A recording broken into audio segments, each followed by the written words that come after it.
Papers now. Absolutely. So something to chew on, something to always think about when you approach issues like this is, I'm actually powerful, right? The office of the citizen actually really exists. But let's get right into the dailies which we have for you on the show. We're starting off with the Nigerian Tribune. Yeah, let's get off with the Nigerian Tribune, and it leads with something interesting that played out yesterday. Just in case you didn't know, the president is back in the country, came back 2 days ago. You may have missed that because Donald Trump was being sworn in and you were focusing on another people's president.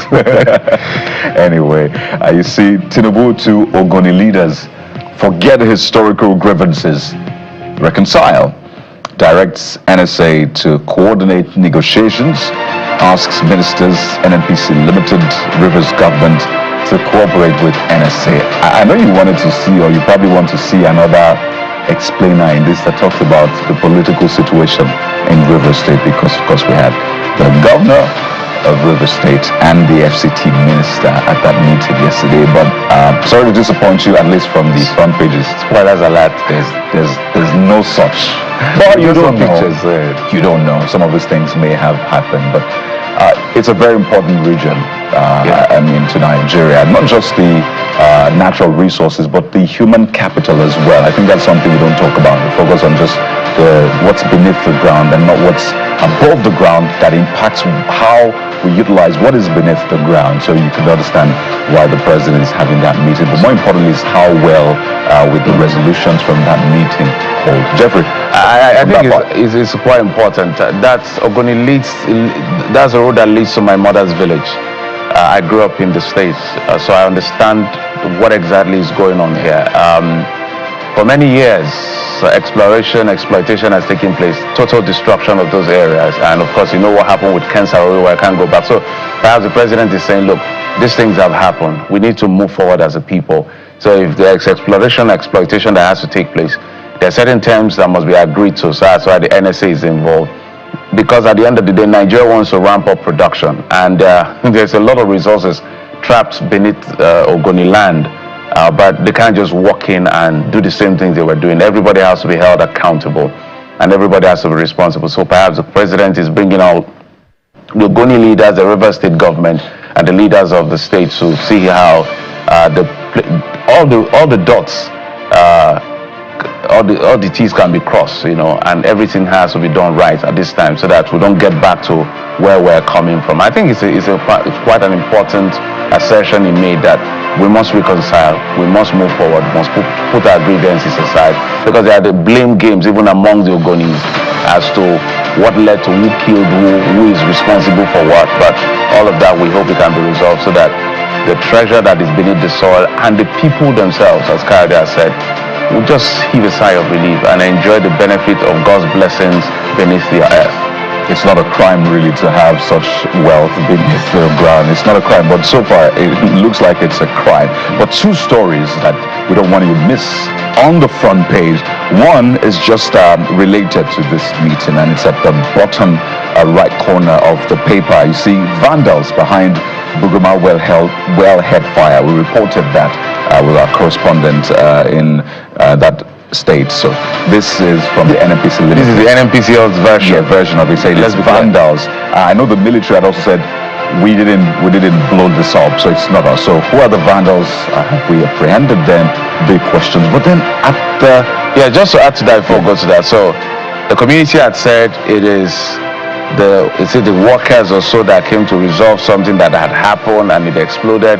Some community are saying that the military had raided the area to chase these vandals and something went wrong. So you really don't know who to believe. The NNPCL has a story, the military have their story, the community themselves have their story, and perhaps the vandals have their own story. So I don't know who to believe on this one. It's usually tough too. Yes. But just quickly, there's a talk about the census, and I think we need to mention it because it's something we keep forgetting. It's been how many years now, Jeffrey? Nearing 20 years. I think it was now. 2006. 2006. So nearing 20 years now, we conducted our last census. So Senate insists on census this year, decries lack of exercise in 19 years. Maybe we'll go to a New Telegraph. That's a very big headline there on the New Telegraph. Census must hold this year, Senate tells FG. I think I totally agree. It's almost very painful to realize that sometimes as a people, as a government, we can't do just one thing right. One thing right, like as simple as how many are we is a contentious issue. How well, I know because there's politics undertone and all of these things, but let's just get an average. How many really are Nigerians? And this is my proposition. In this census we want to do, let's not do it the way I grew up knowing about census. Let's do it the election time. Let's use what's that called? BVAS. Biometrics. Let's use biometrics. I don't look, if we use biometrics, you will now realize that Nigeria will not even be up to 200 million. It will shock you. Because now the cows cannot biometric, the goats cannot biometric, we will not do all of those things because these things happen during census. So I think that we need to incorporate, because we're collecting data. The Minister of Information, the Minister of Communication, all of these gentlemen who are trying to do their bit, so aggregate data. This is an opportunity for us to aggregate that data. Let's use BVAS or whatever is close to BVAS to do census, so we know actually how many we are, because census is political. Yeah. Because data in general can be very political. People want to collect more money from the federation allocation.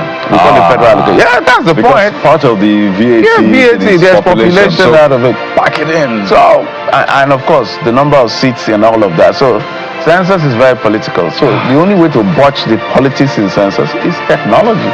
So, on this one, I agree with the Senate. Enough is enough. Let's know how many we are as a country. I think it's only fair to ask. Nah, it is. But while we chew on that, we'll definitely not let this out of our sight, because that's what usually happens. The former administration tried it, then they said we'll do it next year. And they said, okay, we're not doing it. Let's see if the next government will do it. And then we're 3 years after, still haven't done it. But let's turn our attention to this Nigeria. This Nigeria is talking about health this morning. And that's yet another thing that is very vital to the survival of any nation. But see this headline: are hospitals at risk over endless brain drain? Chief medical directors raise the alarm, want FG to stop further drift, improve remuneration of health workers. I know the minister, Professor Ali Pate, had come up with some sort of policy last year that was meant to address this, but you see endless there, Jeffrey, endless. It's still ongoing, it continues till tomorrow, and you wonder when will we reach the breaking point, or we've reached the breaking point already and we're just trying to survive with it. But that's a big story. I just think we've said enough about this brain drain. I just feel that the minister should do his bit. There's nothing wrong with people traveling, but when they travel in droves, that's when we have a problem. We can't continue to lose our best minds. I understand that when you go to some countries around the world, some of the best minds in terms of their medical sciences are Nigerians. So something is critically wrong with how we manage our talent. We had a conversation with the former Australian ambassador yesterday. He said that you have some of the best doctors in Australia and Nigerians. Yes. 100 plus of them, not junior doctors. Senior doctors, elderly doctors. In Australia. Yes. So he served in Australia, he served in Tel Aviv in Israel, and he told us emphatically 100 senior doctors. I think enough has been said. We just need to do something quickly. Remuneration, better welfare, better hospitals, better equipment, so we can do these things better. So maybe we'll go to you see the top corner of this Nigeria about the withdrawal of the United States from the Paris Agreement. WHO, but it probably didn't hit for a lot of people, because by the way, the US, last I checked, is responsible for about 16% of they were the biggest donor. You get, and they're only followed by, I think, either Germany or the Bill and Melinda Gates has now taken over that position. So you can imagine we're moved from government being the biggest donor to corporate. Is it corporate or private? Corporate, yeah. Somebody that's driving it anyway. So you see, UN regrets US exit from global cooperation on health and climate change pacts. It's what it is. Yeah, so Donald Trump is not playing. It's America first. But we must be concerned about the WHO element of it, especially because if your biggest donor leaves the table, money has left that table. And that's quite dangerous for that level of isolation. I know Donald Trump in his posturing is protectionist. Yeah. So for whatever reason, he has decided that WHO, no, we're not going to do this anymore.